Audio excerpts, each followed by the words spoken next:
If I knew who worked that day, I might jot in an initial, because I'm kind of saving their asses too, Meet Margie Massa, one of the associate care directors at the Aegis facility.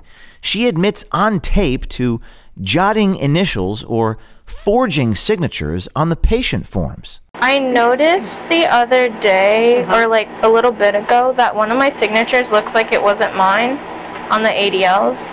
I'm not comfortable doing it anymore. I'll admit I put in a signature or two, but not down in Alder and Birch, but because I've asked somebody to put their signature, they forgot to sign the ADLs, and they said okay.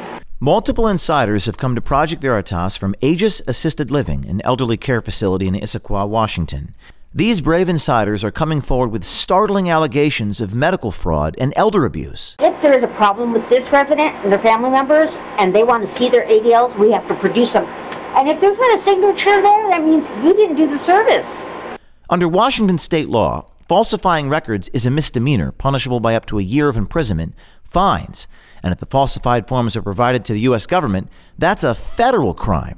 I came to Project Veritas because I believe that Aegis Living is grossly taking advantage of severely vulnerable adults through fraud on care plans. I would put people that I worked with signatures, forge their signatures, writing in fake temperatures. I felt like my job was on the line. Maybe a better word to use would be extortion.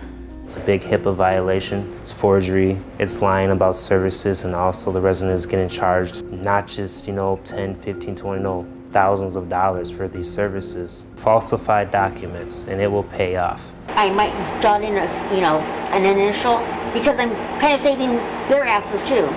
Major abuse and neglect. They literally cannot afford to fire any of us. If we have anything, it's job security. The people we do have are there because we need a heartbeat and not because they're actually capable caregivers. If I knew who worked that day, I might jot in an initial, because I'm kind of saving their asses too.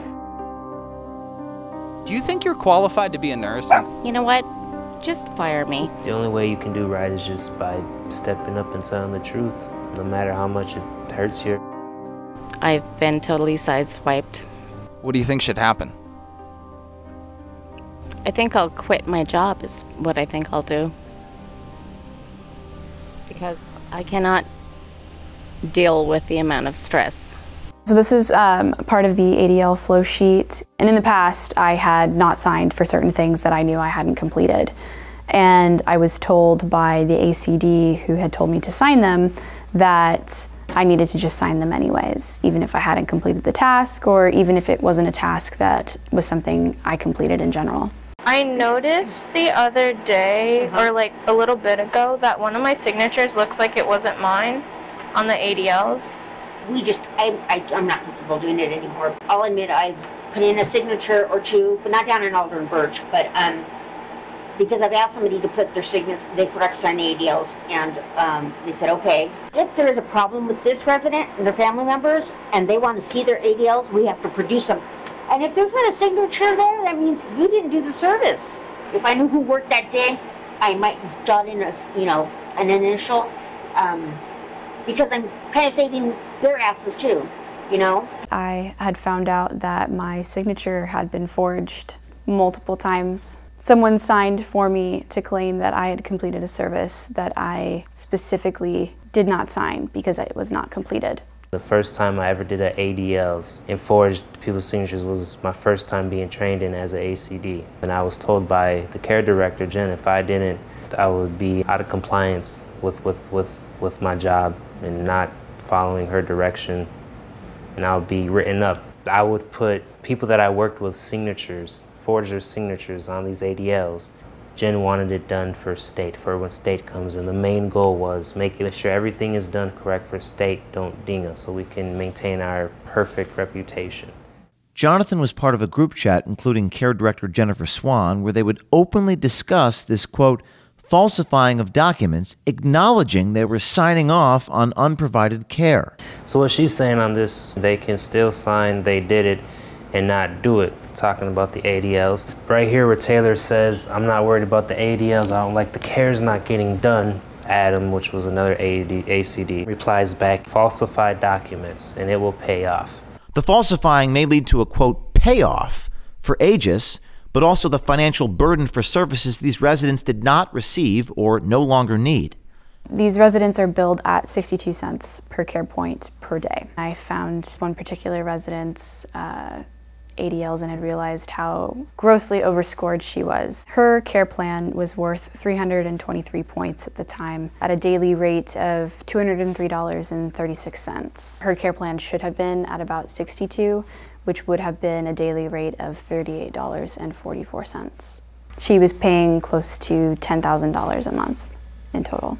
Well, the only reason that we know about it is because I helped my sister, really, understand what the billing process was and the point system, and even how even a fraction of a point can add up to quite a big number. Nobody ever sat down and said, okay, this is what's going on. This is what you're being charged for. This is how the charging system works. The system, my sense when I learned how the system worked, the system is set up for this kind of abuse. Right. People are bonus and benefit from, the totals that they get per patient. So in going through some of the care plans, I found of a lot of egregious things that people were being billed for that were no longer necessary, and I would say that the worst was this one resident who had a dog named Snickers. She had dementia, and the problem was that when I found this still listed on her care plan, it was listed under pet care at 60 points a day, which amounts to $1,122 per month. She's still being charged for it. The human impact of this on these residents is disturbing to say the least, leading to multiple cases of neglect and mistreatment, bordering on elder abuse.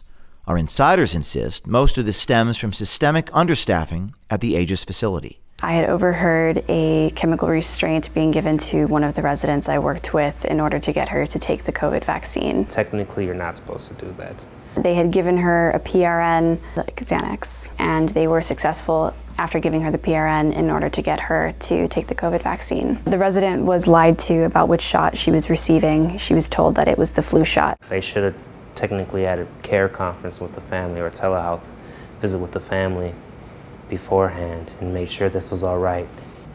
3 o'clock in the morning, my phone went off. She was not responding. Little response, and by the time she got to the hospital, she died. And then that.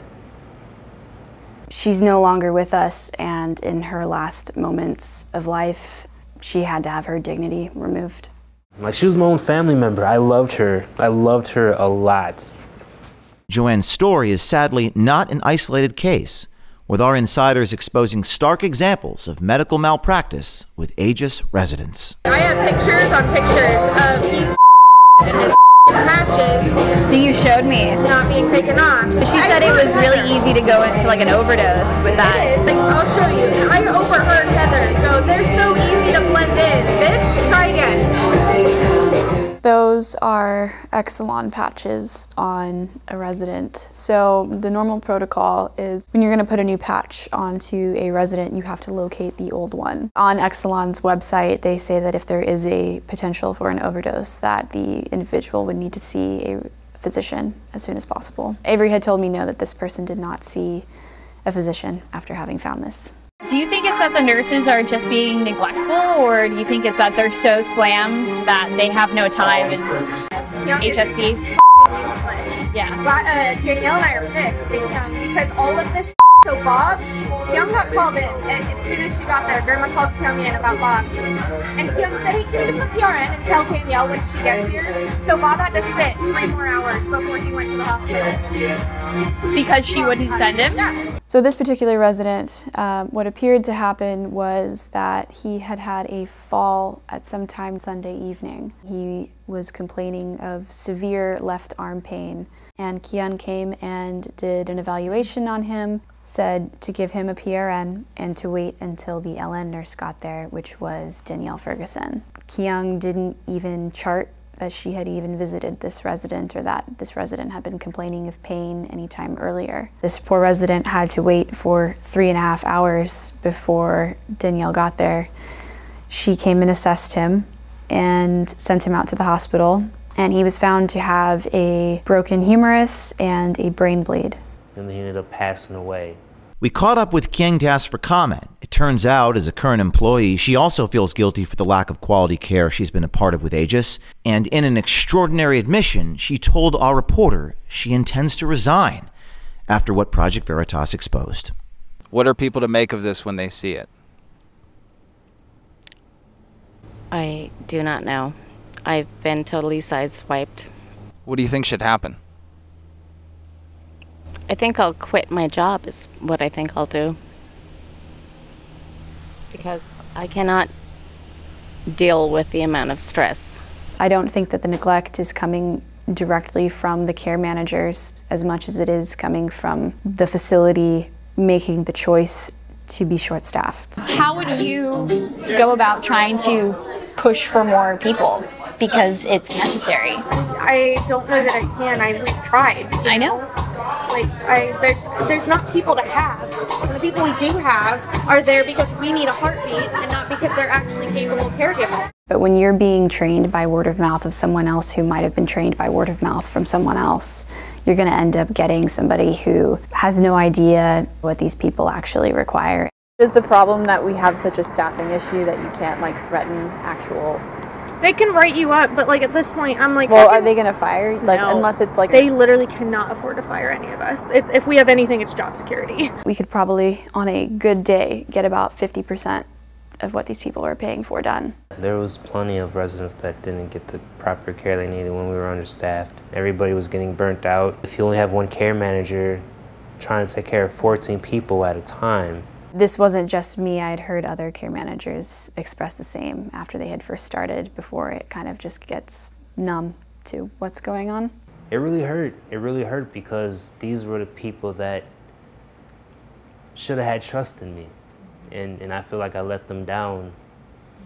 There's a current lawsuit going on against Aegis right now that states that the residents' families were under the impression that all these services were being completed. The lawyers who are heading this case said they had conducted an industrial engineering analysis of a typical Aegis facility, and that on a perfect day with the perfect resident and a perfect care manager, that it was physically impossible to complete all of the ADLs that are listed out and that these people pay for on a daily basis. The only way you can do right is just by stepping up and telling the truth, no matter how much it hurts you or pains you. This is something that can't be ignored, and that the only people that can speak to this in a meaningful way are the ones who are the ones providing the care. Because the residents can't speak for themselves. If you think that I'll save enough money and I can go to the nice facility, like this is the nice facility and this is happening. And if you think, like if this is happening here, what do you think's happening at the other facilities that can't charge as much? Dwayne Clark, the CEO of Aegis, mentioned in an interview that the best piece of advice he had ever received was love all, trust few, and always paddle your own canoe. But he has created and profited from other people who can no longer paddle their own canoes. It seems Aegis has already become aware of our investigation. Their response? They're more interested in deflecting and disparaging Project Veritas. Dupree, the general manager, thought that our investigative reporting was, quote, harassment. The Washington State Department of Social and Health Services is already investigating the matter, and the Attorney General told us that they cannot comment on ongoing investigations. You do not have permission to record us. You're on private property. You do not have permission. We will call law enforcement. Stories? We're with Project Veritas. Okay, that means nothing to me. If you're on the inside of a hospital, a pharmaceutical company, or any other medical organization, we urge you to reach out to us at veritastips@protonmail.com. Be brave. Do something. Power, Deception, Propaganda. A new book by James O'Keefe. Pre-order now at AmericanMuckraker.com.